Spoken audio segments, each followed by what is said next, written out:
वो एलान हमारा उत्तर प्रदेश की 10 सीटों पर चुनाव लड़ेगा। 2022 में हम यहाँ नहीं लड़े, 2024 में हम यहाँ नहीं लड़े, 2019 में हम यहाँ नहीं लड़े, लेकिन इस बार हमको जो भी मिलेगा वो हम हासिल करेंगे। मुसलमानों ने इस चीज़ को महसूस कर लिया है कि उत्तर प्रदेश की विधानसभा में अपनी एक आज़ाद आवाज़ होनी चाहिए। आपने तो देखा आरएलडी तो बीजेपी के साथ चली गई, जो उनके एमएलए थे वो भी चले गए उनके साथ, वो भी मुसलमान हैं। उत्तर प्रदेश में मुसलमानों की मॉब लिंचिंग का मामला हो या मुस्लिम इलाकों में स्कूल की बात हो, हॉस्पिटल की बात हो, सड़कों की बात हो, कॉलेज की बात हो, हमारी बच्चियों की सेफ्टी की बात हो, कोई आवाज़ उत्तर प्रदेश की विधानसभा में नहीं है। 111 एमएलए समाजवादी पार्टी उसके गठबंधन के जो भी है सबके सब खामोश है। मीरापुर उपचुनाव को लेकर तमाम पार्टियों ने अपनी मेहनत करना शुरू कर दिया है। इसी के बीच चर्चाएं तेज जब हो जाती है जब ऑल इंडिया मजलिस इत्तेहादुल मुस्लिमीन उपचुनाव में उतरने का ऐलान करती है। कहीं ना कहीं ऑल इंडिया मजलिस इत्तेहादुल मुस्लिमीन ने अपनी पूरी टीम उतार दी है। इसी को देखते हुए मीरापुर के अंतर्गत आने वाले ग्राम कम्हेड़ा में एक कार्यकर्ता सम्मेलन भी हुआ है। थोड़ा सा इन्हीं से जानते हैं कि आज प्रदेश अध्यक्ष, वेस्ट यूपी अध्यक्ष और भी टीम यहाँ पर आई है। इनसे जानने की कोशिश करते हैं कि आखिर मीरापुर उपचुनाव को लेकर कैसा फोकस है और क्या संदेश है जो कार्यकर्ताओं के लिए और मीरापुर उपचुनाव में होने वाले चुनाव को लेकर यहाँ पर अपने कार्यकर्ताओं को देने के लिए आए हैं, और क्या मुद्दे होने वाले हैं उपचुनाव में और कितनी मजबूती के साथ चुनाव लड़ेगी एमआईएम मीरापुर में, जानते हैं। किस तरह का प्रोग्राम था? हमने देखा कि बहुत सारे लोग यहाँ इकट्ठा थे। ये पार्टी का जो हमारा कैडर प्रोग्राम था, ये पार्टी वर्कर से मुलाकात के लिए हम आए थे। बाई इलेक्शन हो रहा है उत्तर प्रदेश में 10 सीटों पर, और हमारा जो एक पीडीएम अलायंस बना है पिछड़ा दलित मुसलमान, वो अलायंस हमारा उत्तर प्रदेश की 10 सीटों पे चुनाव लड़ेगा। मीरापुर भी लड़ेंगे, कुंदर की भी लड़ेंगे, गाज़ियाबाद में भी लड़ेंगे इंशाल्लाह। तो हम अपने कैंडिडेट उतारेंगे। 2017 में हम यहाँ नहीं लड़े, 2022 में हम यहाँ नहीं लड़े, 2024 में हम यहाँ नहीं लड़े, 2019 में हम यहाँ नहीं लड़े, लेकिन इस बार पहली मर्तबा उत्तर प्रदेश में जब से एमआईएम आई है, फर्स्ट टाइम हम मीरापुर का उपचुनाव लड़ने जा रहे हैं विधानसभा का। फर्स्ट टाइम आप इधर चुनाव लड़ रहे हैं, वो भी उपचुनाव, कितना मुश्किल लगता है आपको? नहीं, देखिए हमारे पास खोने को कुछ नहीं है। हमको जो भी मिलेगा वो हम हासिल करेंगे, और इंशाअल्लाह अल्लाह की ज़ात से हमें उम्मीद है कि इस बार मुसलमानों ने इस चीज़ को महसूस कर लिया है कि उत्तर प्रदेश की विधानसभा में अपनी एक आज़ाद आवाज़ होनी चाहिए। क्योंकि उत्तर प्रदेश की विधानसभा में जो भी मुसलमान जीत करके गए एमएलए समाजवादी और आरएलडी के गठबंधन से,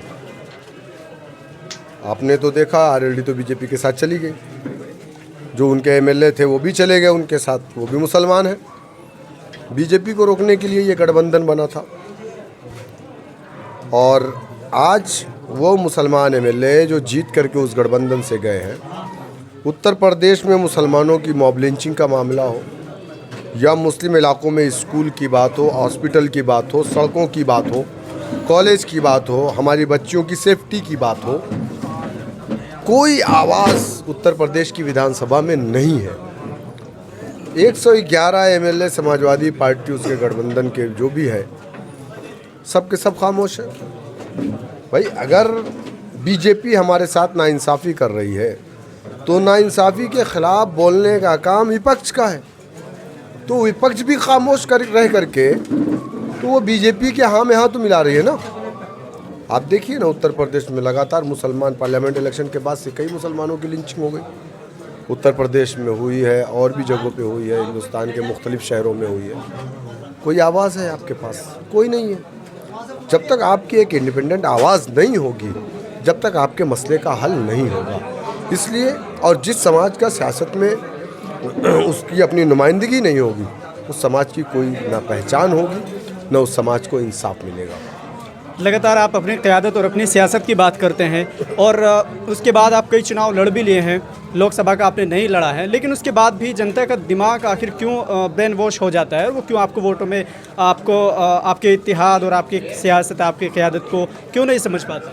देखिए, विपक्ष चूँकि हमारे ख़िलाफ़ एक प्रोपेगेंडा चलाता है। विपक्ष में समाजवादी पार्टी, कांग्रेस पार्टी, या कल तक ये आरएलडी भी थी, ये लोग हमको बीजेपी की बी टीम कहते हैं। ये एक प्रोपेगेंडा। हम मुसलमान हैं इसलिए हम पर ये इल्ज़ाम लगता है। क्या मुसलमान बिकाऊ माल है? हम बिकने वाले लोग हैं? ये हम पर इल्ज़ाम है। ये इल्ज़ाम किसी ज़माने में हमारे जो आइडियल अल्लाह के रसूल सल्लल्लाहु अलैहि वसल्लम पर भी इल्ज़ाम लगा था।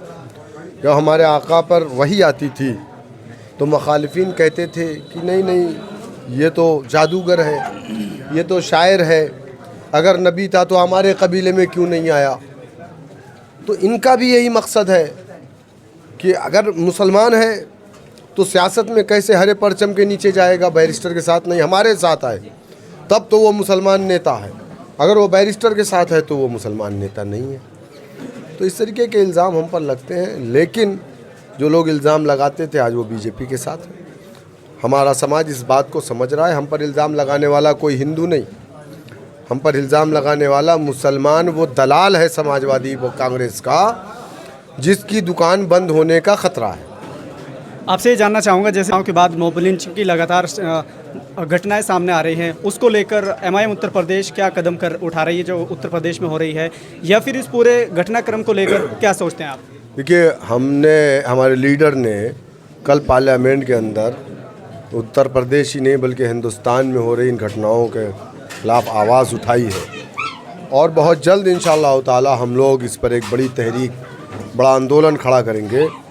मुसलमानों की हिफाजत, मुसलमानों के साथ नाइंसाफ़ी, इन सब चीज़ें का ख़त्मा होना चाहिए। उनको सिक्योरिटी मिलना चाहिए, श्योरिटी मिलना चाहिए।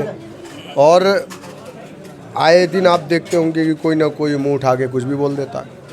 हर सुबह का सूरज जो तुलू होता है वो मुसलमानों के साथ एक नई गालियों के साथ तुलू होता है, और इस हालात के ज़िम्मेदार हम हैं। भाई, हर समाज ने अपना झंडा डंडा नेता बना लिया, हम क्यों डर रहे हैं इस बात को लेकर के? जमहूरियत में जब तक आपका डंडा झंडा नेता नहीं होगा, जब तक आपकी बात कोई सुनने वाला नहीं है, ना आपको इंसाफ मिलेगा। ये थे एमआईएम के प्रदेश अध्यक्ष जो लगातार उपचुनाव को लेकर अपनी बातें रख रहे हैं और साथ में मॉब लिंचिंग को लेकर एक बड़ी तहरीक चलाने वाले हैं।